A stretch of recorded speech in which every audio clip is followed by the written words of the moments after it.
તો America Israel અને Iran વચ્ચે યુદ્ધનો 22મો દિવસ છે। અમેરિકાએ ઈરાન તરફ 3 વધારાના યુદ્ધપોત મોકલ્યા છે। 2500 મરીન અને F-35 જેટ મોકલ્યા છે। 3 યુએસ નેવી જહાજો સાન ડિએગોથી રવાના થયા છે।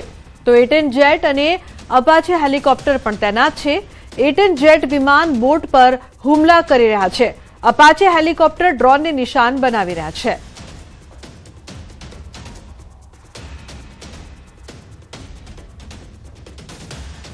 યુદ્ધની સ્થિતિમાં પ્રીમિયમ પેટ્રોલના ભાવમાં ₹2.09નો વધારો થયો છે, જેને લઈને સુરતના લોકોમાં અસંતોષ જોવા મળી રહ્યો છે। સ્થાનિક લોકોનું કહેવું છે કે સતત વધતી મોંઘવારીમાં પેટ્રોલના ભાવમાં વધારો ન હોવો જોઈએ। એક તરફ રોજબરોજ મોંઘવારી વધી રહી છે, ત્યારે બીજી તરફ પેટ્રોલના ભાવમાં સતત વધારો થતા સામાન્ય લોકોની ચિંતા પણ વધી રહી છે। વચ્ચે હવે ગેસ બાદ પેટ્રોલનો ભાવ વધારો થયો છે। પ્રીમિયમ પેટ્રોલ ઉપર 2 અને ઇન્ડસ્ટ્રીયલ ડીઝલ ઉપર 22નો વધારો થયો છે। ત્યારે લોકો શું કહેવા માંગે છે, વાત કરીશું। કાકા આવ્યા છે। કાકા, આપનું નામ પહેલા તો? મારું નામ ઉપેશભાઈ છે। આમ વધારો થયો છે તો એની સામે બીજી 10 વસ્તુનો અહીંયા 22 થયો છે, બીજાનો 100 વધી જાય છે। તેલના ડબ્બામાં 500 વધારી દીધા છે। બિલકુલ લોકોનો આક્રોશ જોવા મળી રહ્યો છે, કારણ કે જોઈ શકાય છે કે જે પ્રીમિયમ પેટ્રોલ છે તે ₹103 પર પહોંચ્યું છે અને ઇન્ડસ્ટ્રીયલ ડીઝલ છે તેમાં 22નો વધારો થયો છે। ત્યારે ચોક્કસપણે લોકોનો આક્રોશ હવે નીકળી રહ્યો છે। અન્ય એક ભાઈ છે, આપણે સીધા એમની સાથે વાત કરીએ। આપનું નામ? વિજય જલંધરા। વિજયભાઈ, શું કહેશો જે રીતે પેટ્રોલમાં 2, ડીઝલમાં 22? જો અત્યારે આપણે ઈરાન ઇઝરાયલ વચ્ચે યુદ્ધ ચાલી રહ્યું છે। ઈરાનમાંથી આપણે જે થોડું ઇમ્પોર્ટ જે કરી રહ્યા છે ઓઇલ, એમાં થોડી ડિફિકલ્ટી આવી હોય એવું મને લાગી રહ્યું છે। એના લીધે ગવર્મેન્ટે ભાવ વધારો કર્યો હોય। સામાન્ય માણસે તો હવે ઇન્ટરનેશનલ મોમેન્ટ છે, એટલે સામાન્ય માણસે સમજવું હોય અને આપણી ગવર્મેન્ટને સહકાર આપવો જોઈએ। ગવર્મેન્ટની બી મજબૂરી છે, એને કોઈ જાણી જોઈને આ પગલું લીધું એવું મને નથી લાગી રહ્યું। પેટ્રોલ ડીઝલના ભાવ વધે, સાથે સાથે ઘણી બધી વસ્તુઓના ભાવ વધશે। જો પેટ્રોલ ડીઝલ ના વધે પણ એની સાથે પછી ટ્રાન્સપોર્ટેશન ના વધે, એ બધું વધે તો એને લગતું ટ્રાન્સપોર્ટેશનને લગતા ભાવ વધે તો એ બી સ્થિતિ સામાન્ય જ કહેવાય એમ। બિલકુલ જે પ્રકારે પેટ્રોલ અને ડીઝલમાં ભાવ વધ્યા છે તેને લઈને લોકોમાં આક્રોશ છે। પેટ્રોલ ડીઝલ સાથે હવે ટ્રાન્સપોર્ટ અને ખાવા પીવાની વસ્તુઓ પણ ચોક્કસપણે ધીરે ધીરે મોંઘી થતી જોવા મળશે। કેમેરામેન જીગર ગુગલ સાથે Kirtesh Patel, news 18 Gujarati, Surat. Iran Israel વચ્ચે વધતા તણાવની અસર હવે દાહોદ સુધી પહોંચી છે, જ્યાં ગેસની અછતની વાતો વચ્ચે લોકો મુશ્કેલીમાં મુકાયા છે। કમર્શિયલ અને ડોમેસ્ટિક ગેસ સરળતાથી ન મળતા લોકો ફરી લાકડાના ચૂલાની તરફ વળ્યા છે। આ વચ્ચે દાહોદના વેલ્ડર મુર્તુઝાભાઈએ બાઇકના વેસ્ટ ઓઇલથી ચાલતો અનોખો ચૂલો બનાવી નવો વિકલ્પ આપ્યો છે, જે ગેસ જેવી જ સુવિધા આપે છે। તેમની આ નવીનતા લોકો માટે રાહતરૂપ બની રહી છે અને આત્મનિર્ભરતાનું ઉત્તમ ઉદાહરણ પણ પૂરું પાડી રહી છે। आम इंसान को गैस की बोतलों की बहुत ही किल्लत हो रही है, इसलिए मैंने ये भट्टी का प्रोसेस करा है। इसका कोई साइड इफेक्ट नहीं, कोई खतरा नहीं है। किसी को कहीं भी चला सकते हैं, घर में, कारखाने में या दुकानों में, कहीं भी चला सकते हैं आप। क्या इसका कोई जात का जोखम नहीं है। સમાચારમાં આગળ વાત કરીશું। માવઠું હજુ પીછો નહીં છોડે।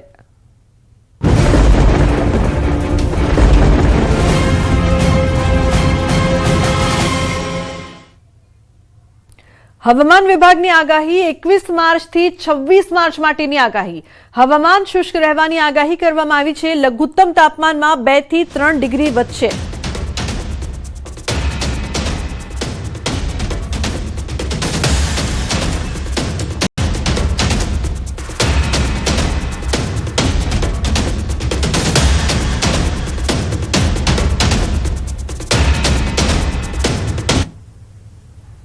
से लेकर 26 मार्च तक।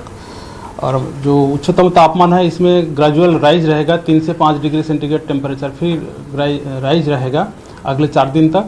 उसके आगे कोई बड़ा बदलाव नहीं रहेगा। और लघुत्तम तापमान में अगले 4 दिन 2 से 3 डिग्री सेंटीग्रेड टेम्परेचर बढ़ता रहेगा। इसमें उसका आगे कोई बड़ा बदलाव नहीं रहेगा। બીજો 25મી માર્ચ આસપાસ આવવાની શક્યતા રહેશે। ત્યારબાદ માર્ચના અંતથી એપ્રિલની શરૂઆતમાં આવવાની શક્યતા રહેશે। એપ્રિલ માસમાં પણ 25 વધારે આવવાની શક્યતા રહેશે। પણ હરકત એ છે કે હમણાં હવામાન ઠરી ગયું છે। લગભગ ઉષ્ણતામાનમાં ઘટાડો થયો છે, જે માર્ચના અંતમાં 40-41 ડિગ્રી સેલ્સિયસ ઉષ્ણતામાન રહેવાની શક્યતા હતી. એપ્રિલમાં તો ઉષ્ણતામાન વધવું જ જોઈએ, ગંગા જમુનાના મેદાન તપવાનું જોઈએ. એટલે એક પછી એક 25 વૃક્ષો વાવતા હજુ લગભગ 3 થી 4 25 વૃક્ષો વાવવાની શક્યતા છે. તો હવામાન ઠરી જતું હોય છે, જેની સીધી અસર મોસમ ઉપર થવાની શક્યતા રહેતી હોય છે. મોસમમાં કંઈક ઉષ્ણતામાન ઘટી રહ્યું છે, એટલે ગરમી ઘટી રહી છે, તે યોગ્ય કહેવાય નહીં. તો જામનગર જિલ્લામાં આવેલા વાવાઝોડાને લઈને અનેક વીજ લાઈનો અને વીજ પોલ ક્ષતિગ્રસ્ત થયા છે. જામનગર અને દેવભૂમિ દ્વારકા જિલ્લાના 1320 ફીડરોમાંથી 728 ફીડરમાં નુકસાન થયું હતું. રાત દિવસની મહેનત બાદ પીજીવીસીએલની ટીમોએ 398 ફીડર ફરીથી સમારકામ કરી વીજ પુરવઠો ચાલુ કરી દીધો છે. હજી પણ 320 ફીડરોમાં ફૂટ પેટ્રોલિંગ કરી સર્વે અને સમારકામની કાર્યવાહી હાલ ચાલુ કરવામાં આવી છે અને 100 થી વધુ ટીમો બનાવી ફરીથી વીજ પુરવઠો કાર્યરત થાય તે માટેના પ્રયાસો હાલ કરવામાં આવી રહ્યા છે. જિલ્લાના ગ્રામ્ય પંથકમાં પણ ભારે પવનથી થયેલી તારાજીમાં ખેતીવાડીના વીજ કનેક્શન અને સપ્લાય આપતા પુરવઠામાં મોટા પાયે નુકસાન થયું છે, જેને પણ કાર્યરત કરવા માટે ટીમો દોડાવવામાં આવી છે. અત્યારની પરિસ્થિતિમાં જોઈએ તો 448 ગામડામાં વીજ પુરવઠો પૂર્વવત કરી દેવામાં આવ્યો છે.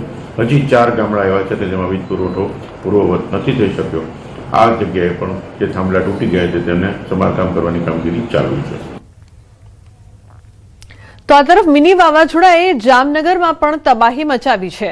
જોડિયા તાલુકાના ખેડૂતોની કમર તોડી નાખી છે. ખાસ કરીને હડિયાણા ગામમાં પવનના સુસવાટા સાથે આવેલા વાવાઝોડાએ ઊભા પાકને ભારે નુકસાન પહોંચાડ્યું છે.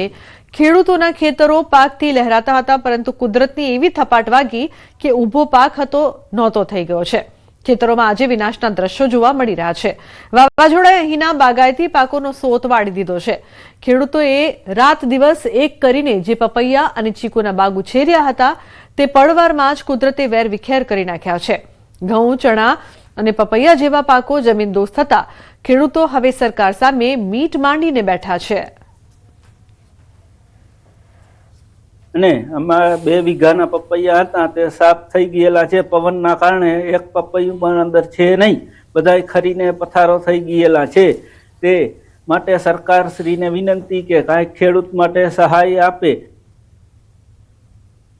કચ્છ જિલ્લામાં મિની વાવાઝોડા અને કમોસમી વરસાદે ખેતીમાં ભારે વિનાશ વેર્યો છે. 2 દિવસથી ચાલતા માવઠાના કારણે ઘઉં, એરંડા, વરિયાળી, ઈસબગુલ તેમજ ટમેટા, મરચા, રીંગણા જેવી શાકભાજી અને કેરી, દાડમ જેવા બાગાયતી પાકોને ભારે નુકસાન પહોંચ્યું છે. ભુજ તાલુકાના ચપરેડી અને અટલનગરમાં તૈયાર પાક પલળી જતા ખેડૂતોને મોટો આર્થિક ફટકો લાગ્યો છે. વારંવાર પડતા માવઠાથી ખેડૂતો પાયમાલ થઈ રહ્યા છે અને સરકાર પાસે વળતર તથા વીમા યોજનાઓ ફરી શરૂ કરવાની માંગ ઉઠી રહી છે. જે માર્ચ મહિનાનો 18 અને 19નો માવઠો આવ્યો અને જે ચક્કરીયો પવન, એના હિસાબે મોટાભાગે કેરીમાં બહુ નુકસાન થયેલું છે. આ જે વાવાઝોડાના હિસાબે 18 અને 19નો સાયક્લોનના હિસાબે કેરી મોંઘી બી થશે, ઓછી બી બળશે અને ખેડૂતને નુકસાન બી રહેશે કે ખેડૂતને માલ એને જે આશા પ્રમાણે માલ પૂરો ઉતરશે નહીં. વાવાઝોડાના કારણે ખેતીમાં વ્યાપક આર્થિક અને માનસિકની પણ શારીરિક નુકસાન હું કહી શકું તો એમાં ખોટું નથી. આપ જોઈ રહ્યા છો કે ખેતીની કાપણી લણણી તૈયાર થઈ ગઈ હતી. કિસાનના મોઢે આવેલું કોડિયું જો એક દિવસમાં છીનવાઈ જતું હોય તો આપ જોઈ શકો છો. ઘઉં હોય, એરંડા હોય, રાયડો હોય, વરિયાળી હોય, એ ધાન્ય પાકો હોય કે તેલીબિયા પાકો હોય, 48 કલાકની અંદર પૂરેપૂરા નષ્ટ થઈ ગયા છે. તો કેસર કેરીના ફૂલ ખરી ગયા છે. ભુજ તાલુકામાં તૈયાર પાક છે તે પલળી ગયો છે. ખેડૂતો સતત ચિંતિત. ખેડૂતોની વળતર અને સહાયની સરકાર પાસે માંગ છે. તો મોટા પાયે આ વખતે નુકસાન. કચ્છમાં પણ મિની વાવાઝોડાથી ખેતીમાં વિનાશના દ્રશ્યો સામે આવ્યા.